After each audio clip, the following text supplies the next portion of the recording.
The massive ships appeared without warning above Earth. They were so large that their shadows fell across entire cities. People looked up from the streets of New York, London, and Tokyo to see metal giants that blocked out the sun. The ships were black as space itself, with strange red lights pulsing along their sides like angry heartbeats. Dr. Sarah Martinez was in her lab at the International Space Station when the first ship appeared. She had been studying Mars samples when her computer started screaming warnings. Every satellite around Earth was sending panic signals. Something huge had just dropped out of hyperspace. "What the hell is that?" her partner Jake whispered.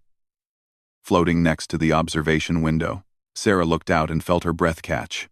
The ship above them was longer than Manhattan. Its hull was covered in weapon ports that could destroy cities. She had studied alien contact scenarios for years, but seeing it happen made her feel very small. On the surface, people ran through the streets. Cars crashed as drivers stared up at the sky. News reporters struggled to find words. The internet exploded with videos and theories. Some people prayed. Others grabbed their families and headed for shelters that would not help them against weapons from space. The aliens waited exactly 1 hour before they spoke. Every television, radio, and computer screen on Earth showed the same image.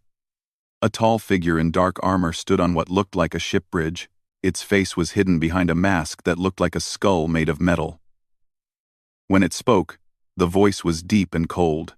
"I am Admiral Zethkar of the Corvathian Empire. We have conquered 10,000 worlds across this galaxy. Your species has been judged weak and primitive. You have 72 hours to surrender completely. If you do not, we will destroy every human on this planet." And the alien gestured, and the view changed to show space above Earth. A small asteroid floated there, about the size of a football stadium. One of the alien ships fired a single beam of red light. The asteroid simply vanished. Not exploded or broken apart, it turned into glowing gas that scattered into space.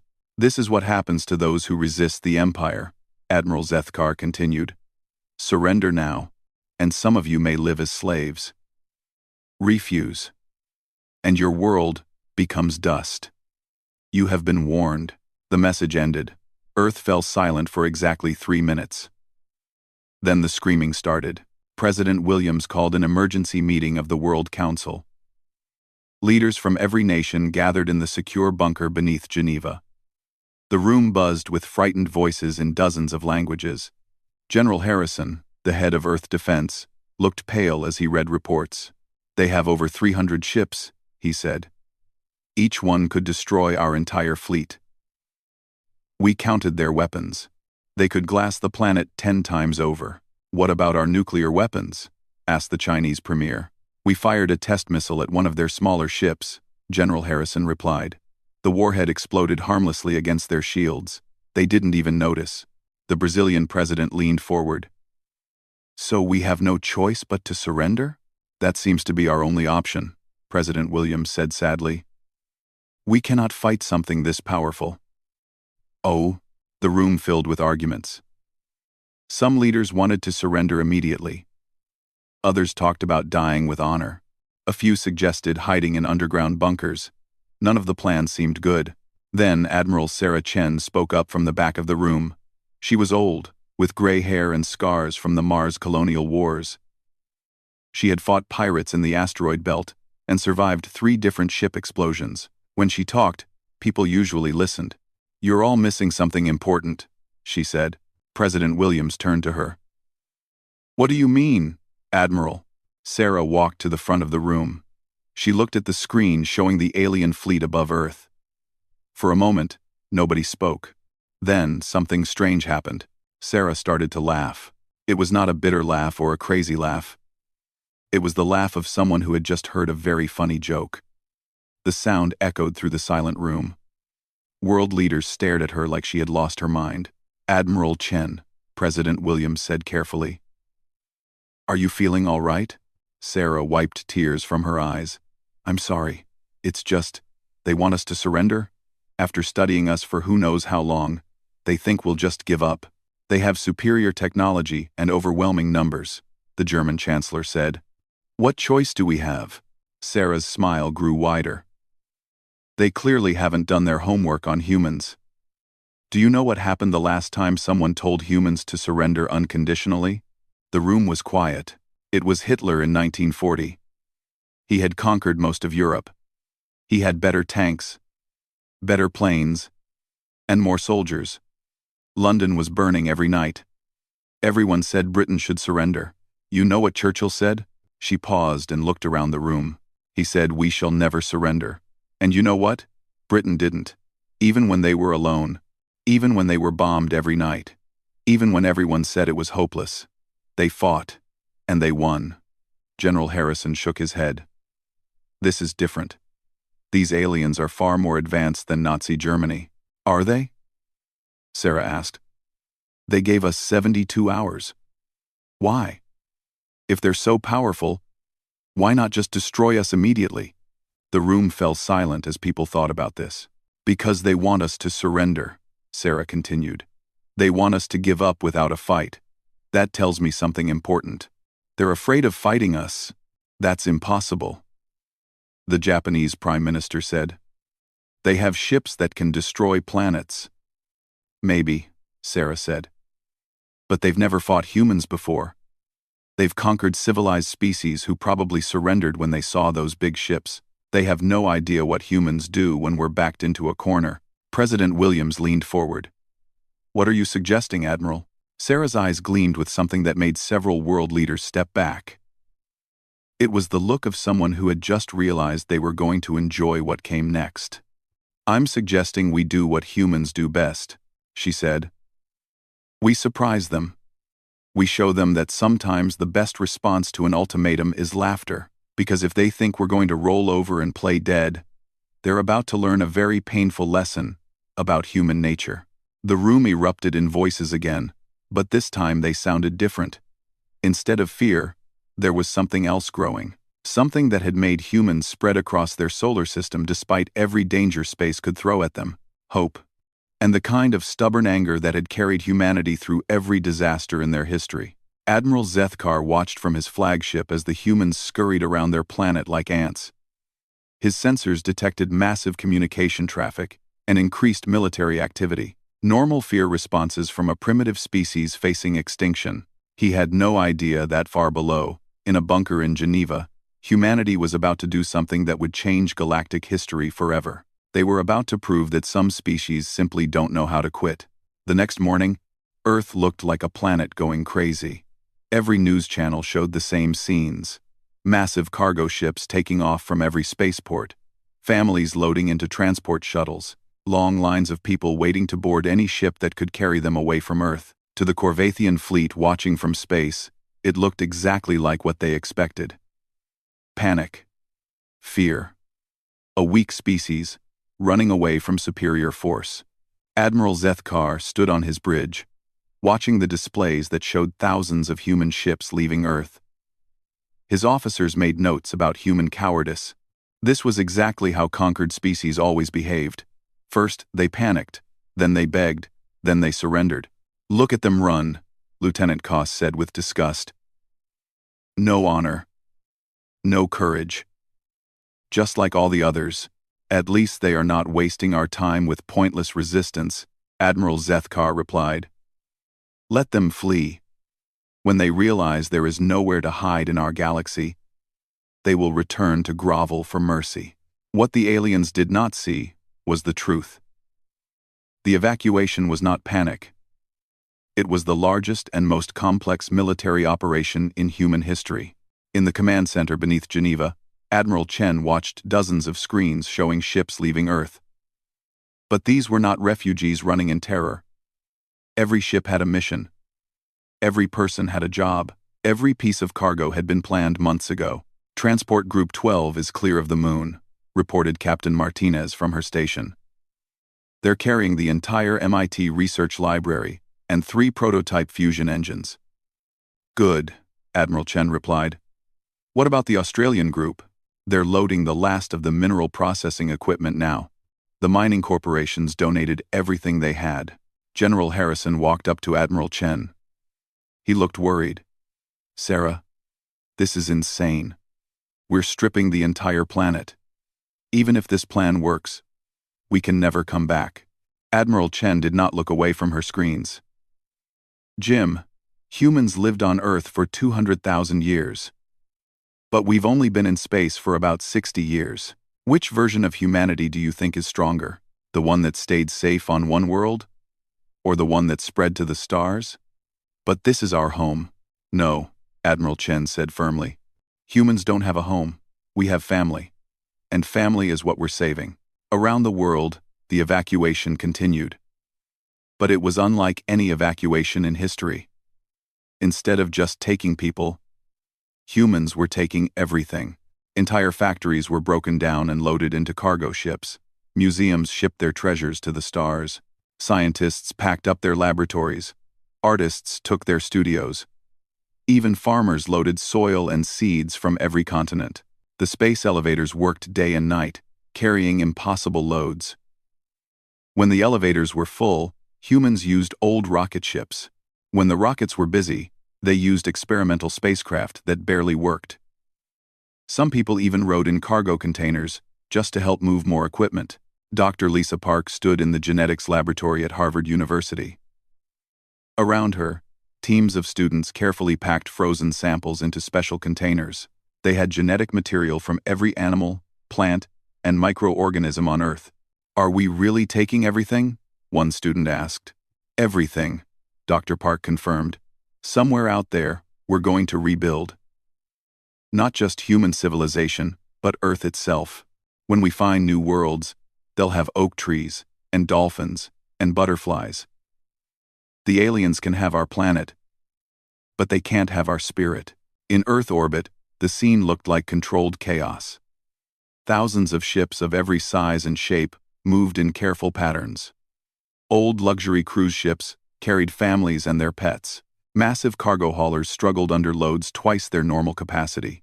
Military ships escorted convoys of civilian vessels loaded with precious equipment. Captain Jennifer Walsh commanded a convoy of mining ships heading for the asteroid belt. Her ships carried 40,000 people and the entire contents of the Colorado School of Mines. As her convoy passed the moon, she got a message from Admiral Chen. Remember, the Admiral's voice said over the radio, you're not refugees, you're the advance guard. Find us good rocks to hide behind, and start building bases. We're going to need them. Understood, Admiral, Captain Walsh replied. We'll find the best hiding spots in the belt. These mining crews know every asteroid from here to Jupiter. The aliens watched this massive movement of ships with growing confusion. Normal conquered species just ran until they found an empty world to hide on. But humans were spreading out in every direction. Some went toward Mars. Others headed for the gas giant moons. Large groups disappeared into the asteroid belt. A few very fast ships even left the solar system entirely. Lieutenant Koss studied the sensor readings. Admiral, their behavior is unusual. Most refugee fleets stay together for protection. These humans are scattering across their entire star system. Admiral Zethkar frowned. Perhaps they are too primitive to organize properly. Let them run.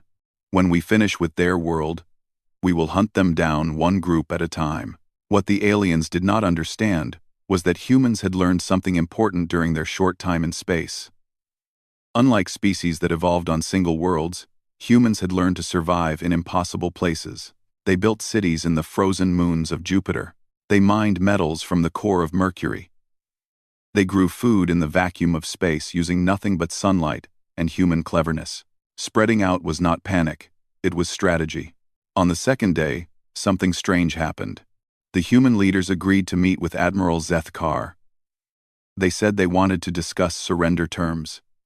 The alien admiral was pleased. This was how it always ended. The primitives realized they could not escape, so they came to beg. The meeting took place on a neutral station in Earth orbit. Admiral Zethkar arrived with a full honor guard, expecting to receive humanity's surrender document. Instead, he met Admiral Chen in a simple conference room. She sat alone at a metal table, drinking coffee from a paper cup. She looked completely relaxed. You wish to discuss surrender? Admiral Zethkar asked. Admiral Chen smiled. Actually, I wanted to ask you a question. How many worlds have you conquered? 10,473, the alien replied proudly. And how many of those species are still alive today? Admiral Zethkar paused. Approximately 40% survive, as servants of the Empire. I see, Admiral Chen said, still smiling. And of the species that survived? How many of them tried to run when you first showed up? All of them, Admiral Zethkar said, becoming confused by these strange questions. Admiral Chen stood up and walked to the window. Outside, the last human cargo ships were leaving Earth's atmosphere. That's the difference between them and us, she said. They ran because they were afraid. We're leaving because we have work to do. Admiral Zethkar felt the first tiny doubt creep into his mind. What work? Admiral Chen turned back to him, and her smile was no longer friendly. It was the smile of a predator that had just shown its teeth. We're going to teach you why humans don't surrender, she said. The lesson starts in about 6 hours. What happens in 6 hours? Your ultimatum expires, Admiral Chen replied, and you get our answer.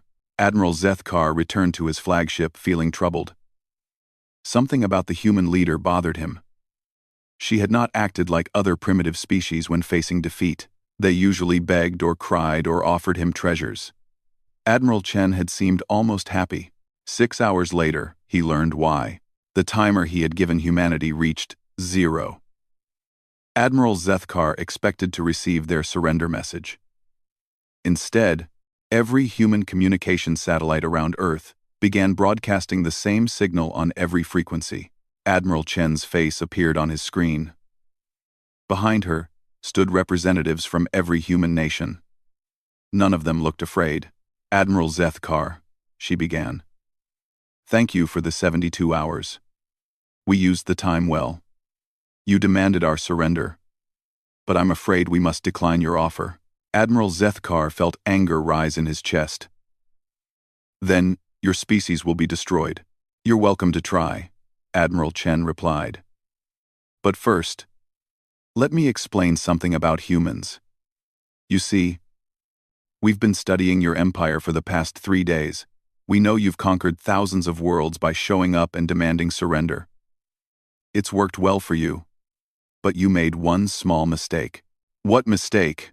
Admiral Zethkar demanded. Admiral Chen's smile was cold. You assumed Earth was our strength. Earth was never our strength, Admiral. We were. The transmission ended. For a moment, Admiral Zethkar stared at the blank screen. Then his tactical officer shouted a warning. Admiral, energy readings from the planet's surface are spiking. All fusion reactors are showing massive overloads. Admiral Zethkar spun toward the tactical display. The entire planet was lighting up like a star. Shields up. All ships retreat to safe distance, but it was too late. Every fusion reactor on Earth had been connected in a chain reaction. Every nuclear power plant, every fusion engine, every piece of technology that could release energy was linked together in one massive explosive device. The humans had turned their entire homeworld into a bomb. The explosion was visible from the edge of the solar system. Earth did not just blow up. It became a small sun for 10 seconds, releasing more energy than most stars produced in a year. The blast wave destroyed a third of the Corvathian fleet instantly. Ships that survived were badly damaged and scattered across space. Admiral Zethkar's flagship tumbled through space, its shields overloaded and engines dead. Around him, his bridge crew struggled to restart systems and count their losses. Report! He shouted over the alarms. 87 ships destroyed, 112 ships damaged, Lieutenant Koss reported. We've lost nearly half the fleet.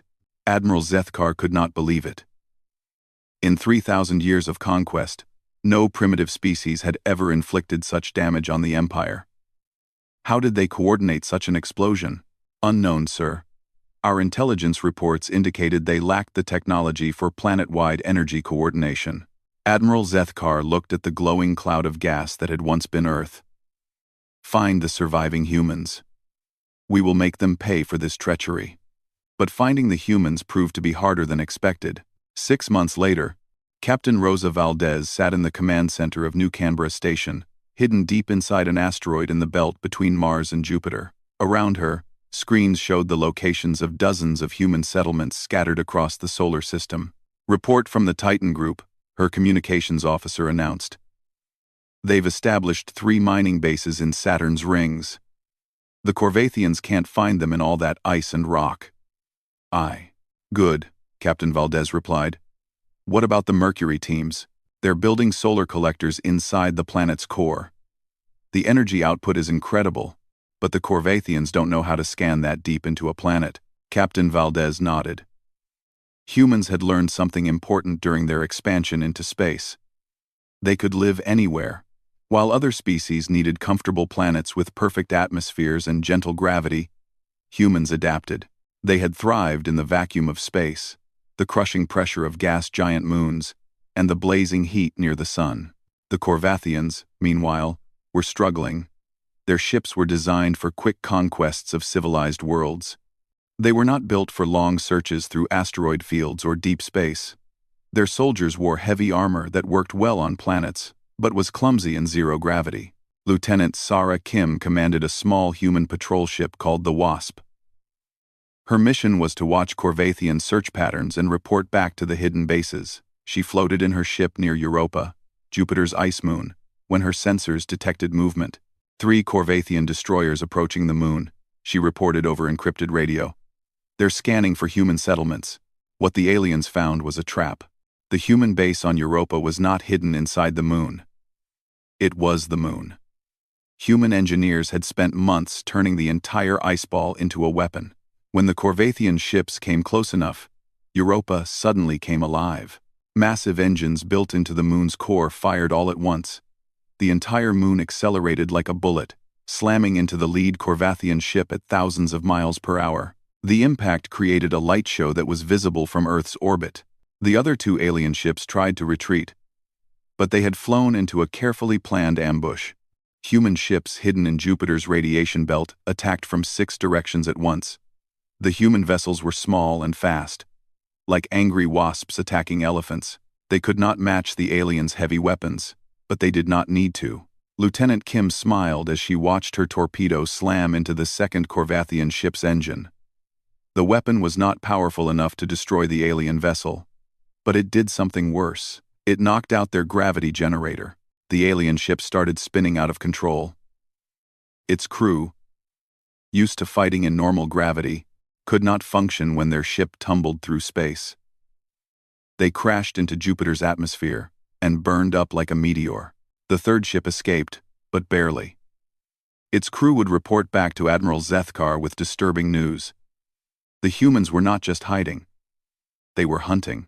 Across the solar system, similar attacks became common. Human forces seemed to appear from nowhere, strike hard, and vanish before the aliens could respond. They used the asteroid belt like an ocean, hiding among millions of rocks until they were ready to attack. They turned empty space into a weapon, using the gravity of planets to slingshot their ships at impossible speeds. Most disturbing of all, the humans kept getting better at fighting. Each attack taught them more about Corvathian technology. They learned to jam alien sensors, hack their communication systems, and steal their weapons. Human engineers reverse-engineered captured alien technology and made it better. Admiral Zethkar stood in his rebuilt command center 6 months after the destruction of Earth. His fleet had been reduced to half its original size. Worse, he was no closer to finding the main human settlements. "Sir," Lieutenant Koss reported, "we've lost contact with the patrol group near Saturn." "All 6 ships?" "Yes, sir.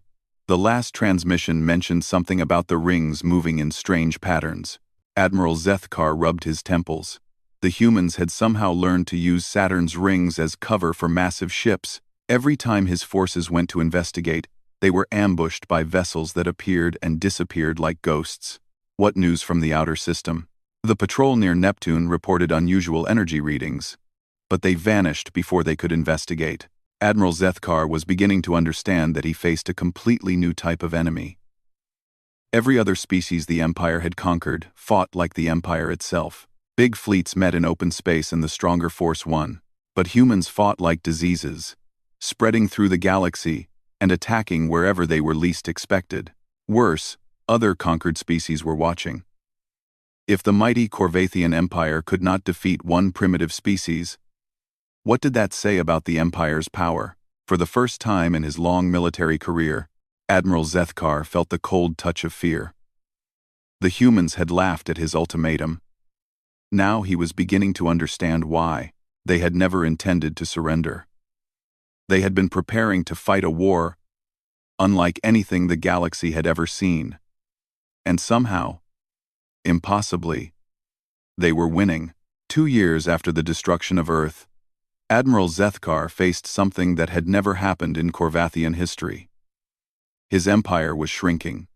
The rebellion had spread beyond humanity. In the Vega system, the Altarian mining colonies had stopped sending tribute to the Empire. In the Centauri cluster, 3 different species had declared independence. Most shocking of all, the Corvathian fortress world of Kepler 442 had fallen to a combined attack by humans and their alien allies. Admiral Zethkar studied the battle reports from Kepler 442 with growing horror. The humans had not simply attacked the fortress. They had convinced the planet's slave workers to rebel at the same time. While Corvathian forces fought human ships in space, their own slaves had opened the planetary shields from within. "How many species are now in open revolt?" he asked his intelligence officer. 47 confirmed, sir. But the number grows daily. The humans have sent ambassadors to every conquered world in this sector. Admiral Zethkar slammed his fist on the table. Ambassadors? They're refugees hiding in asteroids. With respect, sir, they're not hiding anymore. The intelligence officer was right. The humans had built an entire civilization in the darkness between stars. They had cities inside hollowed-out asteroids, farms that floated in space using captured sunlight, and factories that turned cosmic dust into starships. Most impressive of all, they had done it in less than 2 years. Captain Elena Vasquez stood on the bridge of the human dreadnought, unconquered, watching the latest group of alien refugees arrive at New Geneva Station. The massive space habitat had been built inside a rogue planet drifting in interstellar space. To the outside, it looked like a dead rock. Inside, it housed 2 million humans and their alien allies. "The Zephyrian delegation is requesting a meeting," her first officer reported. "They represent 12 worlds that want to join the alliance."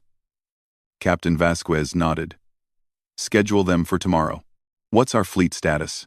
"We now have over 800 ships of human design, plus another 300 captured or converted Corvathian vessels. The alien allies contribute roughly 400 more ships." Captain Vasquez smiled. When humanity had fled Earth, they had taken fewer than 50 military vessels. Now, they commanded a fleet that rivaled the greatest powers in the galaxy. But it was not just the numbers that impressed her. It was the diversity. Human engineers had learned something amazing. Every alien species they met had developed different technologies. The Altarians were masters of energy shields. The Zephyrians built incredibly fast engines. The rock-dwelling lithoids had created armor that could stop any weapon. Instead of forcing everyone to use human technology, the Alliance shared everything. The result was ships unlike anything the galaxy had ever seen. Human creativity, combined with alien engineering, produced vessels that seemed to break the laws of physics. Ships that could turn invisible, phase through solid matter, or punch holes in space itself. "Captain," the communications officer interrupted, "we're getting a transmission from Admiral Chen. Operation Thunderbolt is a go." Captain Vasquez felt her pulse quicken. Operation Thunderbolt was humanity's most ambitious plan yet. Instead of just defending against Corvathian attacks, they were going to strike at the heart of the Empire. 3 days later, Admiral Zethkar received the most disturbing report of his career. The human alliance had attacked Corvathian Prime itself, the capital world of the Empire, not with a massive fleet that could be detected and intercepted. With a single ship. "One ship?" Admiral Zethkar asked in disbelief. "Yes, sir. It appeared in the capital system, transmitted a message to every planet in the Empire, and vanished before our defenses could respond." "What was the message?" His communications officer activated the recording. Admiral Chen's face appeared on the screen. Behind her stood representatives from dozens of different species, all of them wearing the simple uniform of the Free Alliance. People of the Empire, Admiral Chen began. My name is Sarah Chen of the Terran Free Alliance. 2 years ago, your leaders demanded that humanity surrender. We declined. Today, we extend the same choice to you. The view changed to show incredible scenes from across the galaxy. Corvathian slave worlds where the workers had broken their chains. Space battles where Empire fleets fled from Alliance attacks. Planets declaring independence and celebrating in the streets. Your empire is ending, Admiral Chen continued. Not because we destroyed it, but because we offered something better. We offer freedom, cooperation, and the chance to build a civilization based on choice instead of fear. Join us, and help create a galaxy where no species kneels to another. The message ended with coordinates for Alliance bases and instructions on how to safely defect from the Empire. Admiral Zethkar sat in stunned silence. In less than 3 minutes, the humans had broadcast a call for revolution to every world in the Empire. Worse, the message could not be stopped or traced. The human ship had used some kind of new technology that let it appear anywhere in the galaxy instantly. Sir, his tactical officer said nervously, we're receiving reports from across the Empire. Mass defections have begun on 17 worlds. The Third Fleet has refused orders and is requesting to meet with Alliance representatives. Admiral Zethkar closed his eyes. His entire civilization was collapsing, and he still did not understand how the humans had done it. They had started as primitives with a few crude spaceships. How had they built a galactic alliance in just 2 years? The answer was simpler than he realized. Humans had done what they always did when faced with impossible odds. They had adapted, improvised, and made friends. Every species the Empire had conquered for the past 1,000 years had grievances against the Corvathians. The humans simply listened to those grievances and offered solutions. They did not demand tribute or obedience. They offered partnership and shared technology freely. Most importantly, they had proven that the Empire could be beaten. For the first time in centuries, enslaved species had hope. Dr. James Park, the former Harvard geneticist, now served as the Alliance's chief diplomat.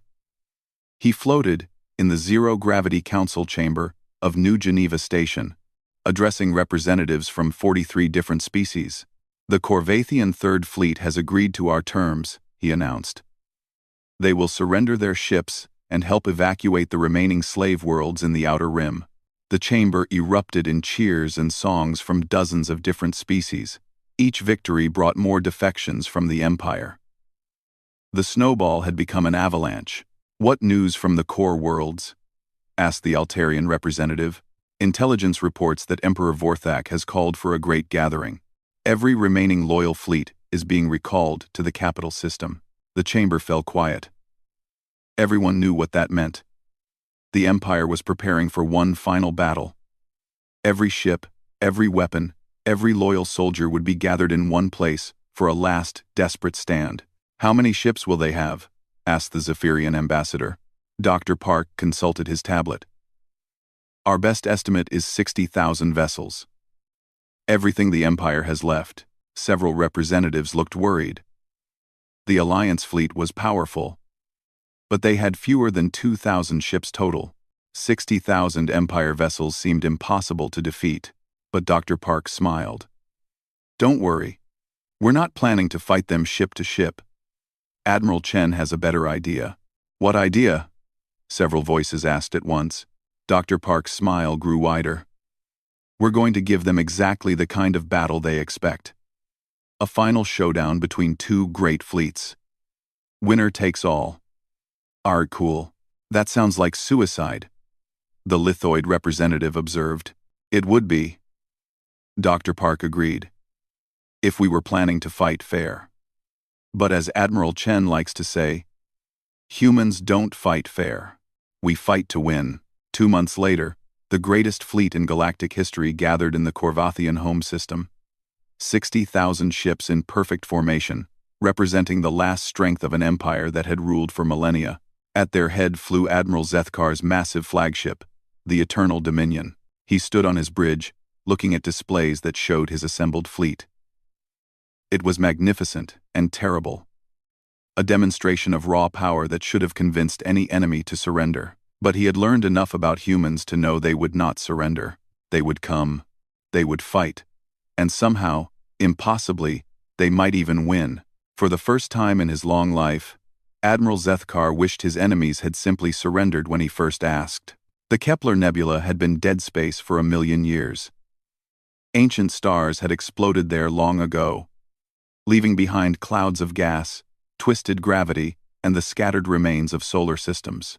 No sane ship captain would take a fleet into such a maze of hazards and radiation, which was exactly why Admiral Chen chose it as the battlefield. Admiral Zethkar's massive armada approached the nebula with confidence. 60,000 ships, in perfect formation, the largest fleet ever assembled. His sensors showed the human alliance waiting inside the nebula with their small collection of ships. Finally, he would face them in open battle where superior numbers would decide the outcome. "Sir," his tactical officer reported. "Enemy fleet detected. Approximately 2,000 vessels scattered throughout the nebula." Admiral Zethkar smiled grimly. "At last. A proper battle. Send the message demanding their surrender. Give them one final chance to avoid destruction." The transmission reached Admiral Chen aboard her flagship, the Unconquered. She stood in the command center, surrounded by holographic displays showing the positions of every ship in both fleets. Around her worked officers from dozens of different species, all united in their determination to end the Empire. "Admiral," her communications officer announced, "Admiral Zethkar is demanding our surrender. He says we have 10 minutes to respond." Admiral Chen laughed, the same laugh that had echoed through the World Council chamber 3 years ago. "Open a channel. All frequencies." Her image appeared on every screen in the Corvathian fleet. Behind her, the bridge of the Unconquered showed humans and aliens working side by side with quiet determination. "Admiral Zethkar," she began, "do you remember what I told you when you first demanded our surrender?" "You said humans do not surrender," Admiral Zethkar replied. "I said humans don't know how to surrender," Admiral Chen corrected. "There's a difference. We've been fighting each other for thousands of years. We've faced extinction from plague, war, and natural disaster more times than any species should survive. Each time, we adapted. Each time, we grew stronger. Today, you face not just humanity, but everyone you've oppressed for centuries. This is our answer to your empire." The transmission ended. Admiral Zethkar felt something he had never experienced before. True fear. The human leader did not sound desperate or afraid. She sounded confident, as if she already knew how this battle would end. "All ships," he commanded. "Enter the nebula. Destroy the rebels." The Corvathian armada plunged into the Kepler Nebula like a sword into water. What they found was not the simple trap they expected. The nebula itself had been turned into a weapon. The first surprise was the neutron stars. The humans had somehow moved 3 of the dense stellar remnants into carefully calculated positions. As the Corvathian ships passed between them, the gravitational forces began pulling the fleet apart. Ships that tried to maintain formation found themselves stretched and twisted by tidal forces. "Scatter formation," Admiral Zethkar ordered. "Avoid the gravity wells." But scattering was exactly what Admiral Chen wanted. The moment the Corvathian fleet broke apart, the real battle began. Human and allied ships emerged from hiding spots throughout the nebula. They had been waiting in the shadows of dead planets, inside hollow asteroids, even inside the coronas of dying stars. Each group attacked isolated Corvathian vessels with overwhelming local superiority. Captain Rosa Valdez led a squadron of human fighters in an attack on a Corvathian battle cruiser. Her ships were tiny compared to the alien vessel, but they moved like schools of fish, coordinating their attacks with split-second timing. "Target their sensor array," she ordered. "Blind them first." Her fighters swarmed over the battle cruiser like angry insects. Their weapons could not penetrate the ship's heavy armor. But they did not need to. Instead, they targeted specific systems: communication arrays, sensor clusters, Engine cooling vents. Within minutes, the massive Corvathian ship was deaf, blind, and unable to coordinate with the rest of the fleet. Human boarding parties used teleportation technology stolen from the Empire to appear inside the ship. The alien crew, trained for ship-to-ship combat, found themselves fighting in their own corridors against enemies who seemed to appear from nowhere. Across the nebula, similar scenes played out. The Altarians used their mastery of energy shields to create false ships, confusing Corvathian targeting systems. The Zephyrians flitted between enemy vessels at impossible speeds, striking and vanishing before return fire could hit them. The lithoid rock dwellers used their incredible armor to ram Corvathian ships, trading their small vessels for much larger enemies. But the most devastating attacks came from an unexpected source. Throughout the battle, Corvathian ships began exploding without warning. Their own weapons turned on each other. Their shields collapsed at critical moments. "What's happening to our ships?" Admiral Zethkar demanded. "Unknown, sir. Our vessels are reporting system failures across the fleet. Weapons are firing on their own. Navigation is offline. Unknown." 2BA. Admiral Zethkar realized the horrible truth. The humans had been capturing Corvathian technology for 3 years. They had not just reverse-engineered it, they had learned to hack it. Every Corvathian ship used the same basic computer systems. The humans had found ways to turn those systems against their makers. With simple radio transmissions, they could take control of enemy vessels or shut down critical systems. For the first time in galactic history, a technologically superior force was being defeated by an enemy using their own technology against them. Admiral Chen watched the battle from her command center with satisfaction. The Nebula battle was not just about defeating the Corvathian fleet. It was about proving a point that would echo throughout the galaxy. "Phase 2, she ordered. New signals went out across the nebula. Human ships that had been hidden in the most dangerous parts of the gas clouds suddenly appeared. These were not ordinary vessels. They were ships that pushed the boundaries of known physics. The Vanguard materialized inside a cloud of ionized gas, its experimental phase shift drive allowing it to exist in multiple dimensions at once. Corvathian weapons passed through it harmlessly, while its own guns fired from impossible angles. The Prometheus ignited the nuclear fires of an artificial star, using the energy to power weapons that could cut through any armor. The Newton used gravity manipulators to create black hole weapons, tearing enemy ships apart at the molecular level. Each ship represented a breakthrough that had been achieved through cooperation between human creativity and alien knowledge. Technologies that no single species could have developed alone. Admiral Zethkar's flagship shuddered under multiple impacts. Around him, his bridge crew struggled to maintain basic systems as human hackers seized control of ship functions. "Sir," his tactical officer shouted over the alarms, "the human flagship is approaching. Admiral Chen is demanding to speak with you." Admiral Zethkar looked at his displays. His mighty fleet was scattered and dying. Ships that had terrorized the galaxy for centuries were being destroyed by vessels a fraction of their size. The empire that had lasted for millennia was ending in the space of a few hours. "Open the channel," he said quietly. Admiral Chen appeared on his screen. She was no longer smiling. Her face showed the weight of command and the sadness of victory achieved through war. "Admiral Zethkar," she said, "your fleet is defeated. Your empire is finished. But this doesn't have to end with more death. Surrender now, and we can discuss terms." Admiral Zethkar looked around his broken bridge. His officers waited for his decision. For 3,000 years, his people had ruled through fear and superior force. But the humans had shown a different way. They had built their alliance through cooperation and shared sacrifice. "What terms?" he asked. "The same terms we offer everyone," Admiral Chen replied. "Freedom to choose your own path. Help rebuilding what was destroyed. A place in a galaxy where no species rules over another." Admiral Zethkar felt the weight of history pressing down on him. He could fight to the end and die with honor. Or he could choose something his people had never tried before. He could choose peace. "I surrender," he said quietly. The words echoed across the nebula as Corvathian ships throughout the fleet received the order to stand down. The greatest empire in galactic history ended not with a final glorious battle, but with an old soldier realizing that some wars cannot be won through force. 1 year later, Admiral Sarah Chen stood in the council chambers of New Earth Station, watching representatives from 300 species debate the formation of the Galactic Alliance. The former Corvathian worlds had joined willingly, tired of centuries of oppression. Even Admiral Zethkar now served as an advisor, helping plan the integration of former Empire territories. The Centauri sector has voted to join, reported the session chairman.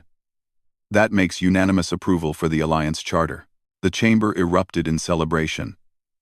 Species that had been enemies for generations now worked together to build something unprecedented. A galactic civilization based on cooperation instead of conquest. Admiral Chen smiled as she watched the celebration. Humans had started this journey as refugees fleeing their destroyed homeworld. They were ending it as the founders of the largest peaceful alliance in galactic history. They had kept their promise. When the Corvathians demanded surrender, humans had laughed and chosen to fight. Not just for survival, but for the idea that everyone in the galaxy deserved freedom. And in the end, they had not just won a war. They had changed the very nature of galactic civilization. The age of empires was over. The age of alliance had begun. Admiral Chen raised her cup of coffee in a toast to the assembled delegates. To the future, she said simply, the future that humans had earned by refusing to surrender, and won by teaching the galaxy to laugh in the face of impossible odds.